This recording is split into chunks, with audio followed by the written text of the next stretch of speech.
Hello, future engineers. Welcome to my YouTube channel. If you're still new to my channel and you like what I'm doing, please don't forget to subscribe and share my videos to your friends and to your friends' friends. That's the only way you can help me promote my channel and to keep me going, refreshed, and inspired. And I'm very willing to share my knowledge, especially topics in civil engineering for your benefit. The properties of the propped cantilever beam are modulus of elasticity 72 gigapascals and moment of inertia 126 times 10 to the 6 millimeter to the fourth. The built-in support B has a loose fit that allows the end of the beam to rotate through the angle theta of 0.75 degrees when the load is applied as shown in the detail. Determine all the support reactions. So this theta O, because it is inclined up to the right, so from the horizontal positive x-axis counterclockwise, that is positive slope to be converted in radians later. So let's call the reaction at A as vertical reaction as AY, and at B, BY, and moment B positive counterclockwise. Then let's section portion in this portion here, and we will call that distance x. So EI y double prime is equal to AY times x minus 200 times quantity x minus 2.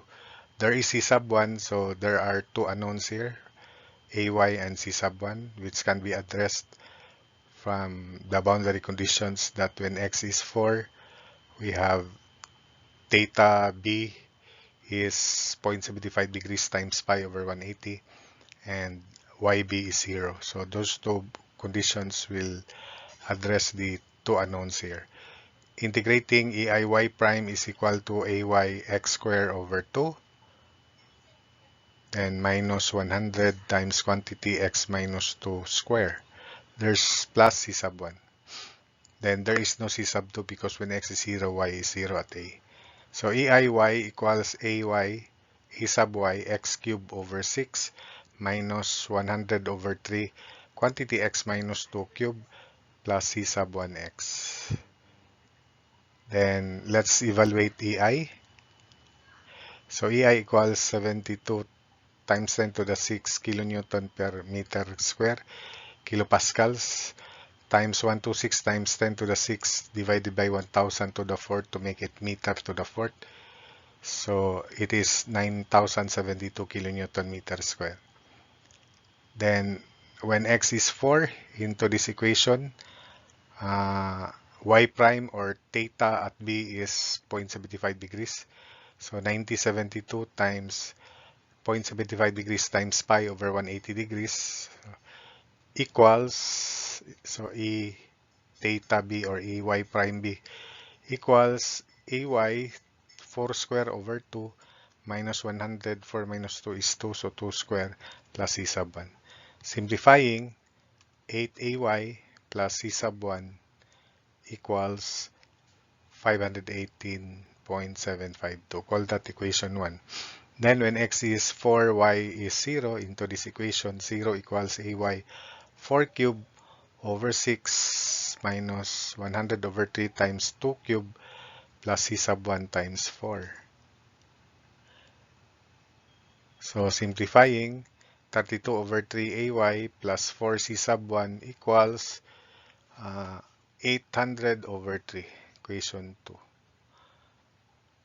So to eliminate C sub 1, let's multiply equation 1 by 4. So that becomes 32 AY plus 4 C sub 1 equals 4 times 518.752 is 2075.008. So subtracting this equation here, equation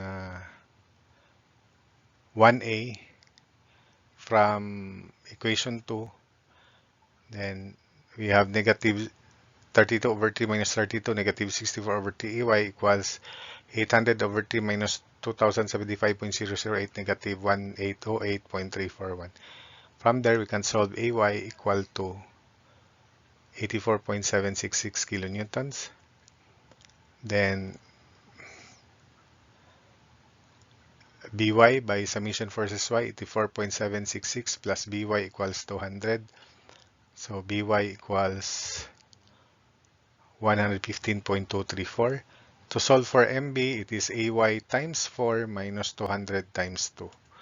So MB is AY 84.766 times 4 minus 200 times 2, or summation moment B0.